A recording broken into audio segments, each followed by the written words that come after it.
What we need to do is get to the matter and find solutions. In order to find solutions, we have to stop chasing a boogeyman and get to the people who are behind these corporations. What are their spiritual agenda?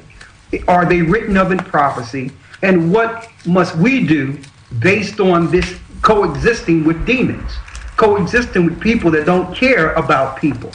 See, this is not wrestling with flesh and blood. This is beyond man. This is demonic forces operating in our society. Let me read something real quick. I want to read this in the New Testament, if you don't mind. It tells us in, and I'm going to read it here. It says, and I'm in the 3rd verse. It says, "Let no man deceive you by any means, for that day shall not come except there come a falling away first, and that man of sin be revealed, the son of perdition, who opposeth and exalteth himself above all that is called God, or that is worshipped, so that he as God sitteth in the temple of God, showing himself that he is God."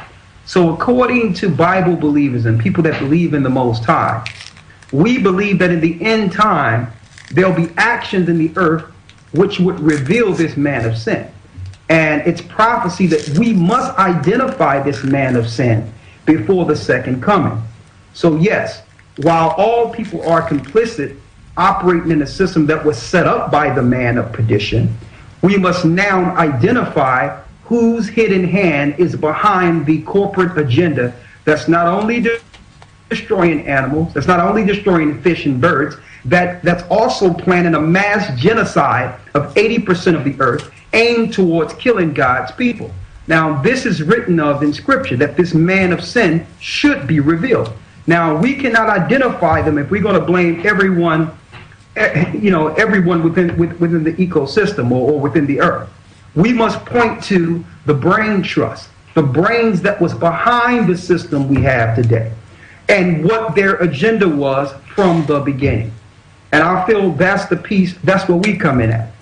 I feel that we can go into these scriptures and figure out who is the son of perdition, who's being controlled under the wiles of Satan, and has hid himself to the point where we're pointing to the poor people about using light bulbs when these people are killing seas, they're killing oceans. So why is it that we can point to ourselves and not identify the people that are killing on a mass scale? Now, I'm going to let you back in, Gocc, but I want to show you that this is Bible prophecy also. When you go into the book of Revelations, the 8th chapter, and Christ spoke of these things. You mentioned earlier about the earthquakes in different places. All these things are written of in Scripture. All right. When you go to Revelation, the 8th chapter, it tells us, I'm in the 8th verse, it says, "And the second angel sounded, and as it were a great mountain burning with fire was cast into the sea." Now that's how it looked when you seen those cameras at the bottom of the sea looking, filming the BP oil rig. It looked like something was spouting out of a mountain that was cast into the sea. Now this is Bible prophecy 2,000 years before we heard anything of a oil spill. Now it says, "And the second angel sounded, and as it were a great mountain burning with fire was cast into the sea. And the third part of the sea became blood." Now one thing about this, and I have pictures of it, it looked like red blood was running in the sea. That's what it looked like from NASA pictures. Also, the one element that can turn water red is in oil. It says here, "And the third part of the creatures which were in the sea and had life died. And the third part of the ships were destroyed." So that's showing us, according to prophecy, that something would happen in which we would see something coming out of a mountain in the sea that would kill the creatures in the sea. That means 1 out of every 3 creatures in the sea would eventually die. And it says also right here, now understand this clearly, "and had life died." So what happens to the fish that beach themselves or die and get washed ashore? That's a natural cleansing process of the earth. What happens? The birds come out early in the morning when they wake up and go right to the waters. They go to the waters and they eat this toxic fish and these toxic animals. That's natural food because birds are scavengers. So now they are eating all these toxins all throughout the earth on the shores, and now all of a sudden, birds are falling like nothing. Then it says in Scripture, and the third part of the ships were destroyed. I need you to go online when you get a chance, Gocc, and look at how many people make a living strictly off of the seaports. I'm talking about the fishermen and those that make their livelihood strictly off of nets, off fishing. Now the ships are being destroyed, which means people cannot make their regular revenue on the shores because of what's happening in the seas. Now you have to realize this is meticulous, and this is spoken of in prophecy. And what we're saying is the man of sin or the son of perdition is behind these activities and actions. This earth was running fine before there was any such thing as using oil as the blood. We lived thousands of years in great empires with great machinery, and we lived healthy off of the earth. And really, the earth have regressed, excuse me. We have regressed as a civilization. This technology have not benefited us. This technology have killed us. All right? We've been living long before there was any such thing as pumping oil out of the ground. And we had steamships and steam cars before there was any such thing as oil. A matter of fact, in the United States, Chrysler bought the patent to the electric car. Why? Because the electric car was going to wean the people off of oil supply. What did the George Bushes do because their money is in oil? They killed the electric car. You understand? So they wasn't behind trying to deal with the system and help the system. Why? You cannot economically enslave a people if they're not dependent on oil.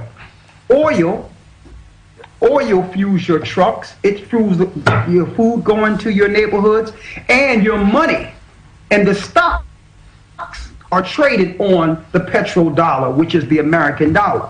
So if you move oil out of the way, you cannot enslave a country based on how much a barrel of oil costs. You understand? So what they did was they killed the electric car. They've been had technology where cars run on water. They had this technology. So someone is behind keeping this killer industrial complex alive, and we must identify them according to Scripture, because they will not stop with the birds. They will not stop with the fish. They're working their way up the chain, and eventually, 80% of mankind will suffer the consequences if we don't. I mean, not only that, we will eventually, because our people are focusing on everything except what we should be focusing on. But again, all these things I'm speaking up here, Brother Gocc, in the brother here, is Bible prophecy to show you that the secrets are in the Bible. The understanding of what's happening in the earth is through divine spirit, through the Most High and His Son Yeshua. Well, okay, and it's in Scripture here. So basically, you said before that that the people, they didn't want electric cars in America because they wanted to, to continue on the oil, which basically is the leaders. Can I just ask you, the electric car, what powers the electric car to move? Water.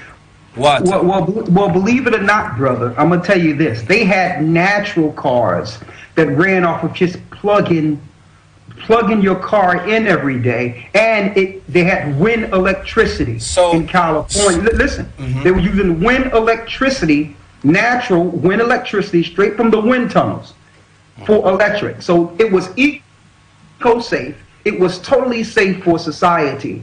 And they knew this. They even had little stations in which, instead of you paying this top dollar based on what's going on in the Middle East, you pay a fraction of what it costs for you to fill up your car and plug in for about 15, 20 minutes.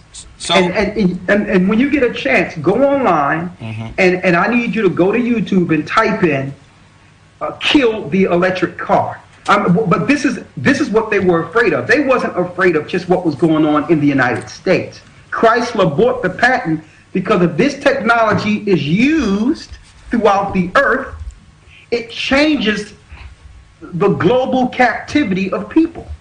Now you don't have to pay based on what's going on in the Middle East.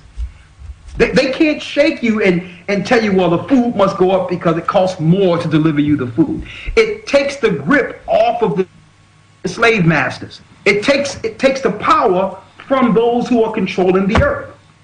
Okay? Because electric, believe it or not, Nikola Tesla found this out in the turn of the 20th century. Electric is a natural resource within the earth. Electric is natural. So how is that car work now? The electric car. Or you plug it in? Do you charge a battery? What do? You put up a wind turbine on the car and get it up and running? Well. Listen, I'm not an engineer, but what I can suggest you do is go to YouTube and look into Kill the Electric Car and how Chrysler bought the patents. And not only that, this patent you talk about is about 30 years old. So they bought. Listen, they bought the patent not to deliver energy, an efficient, good car for the people. They killed the car and took the patent so that other people wouldn't use the technology.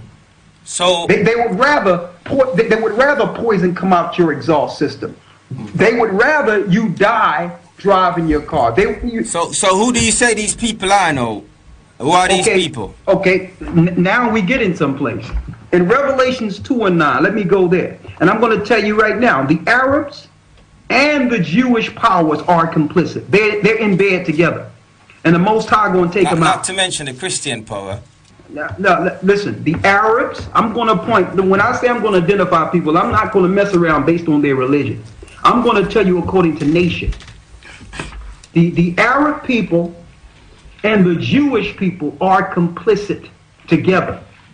And the Most High going to take them out. Because they've been complicit with not only this, but other things too. Especially the handling of God's people. So judgment is coming to them. Let me read something here.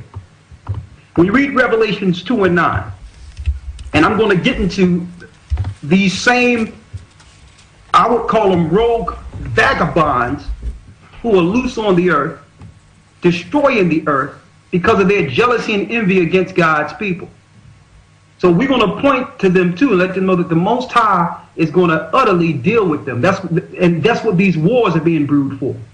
Okay? They will not escape.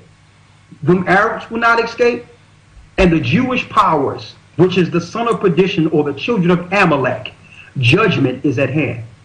When you read Revelations 2 and 9, Christ identified these, what you would call identity thieves. Revelations 2 and 9 says, I know thy works in tribulation and poverty, but thou art rich.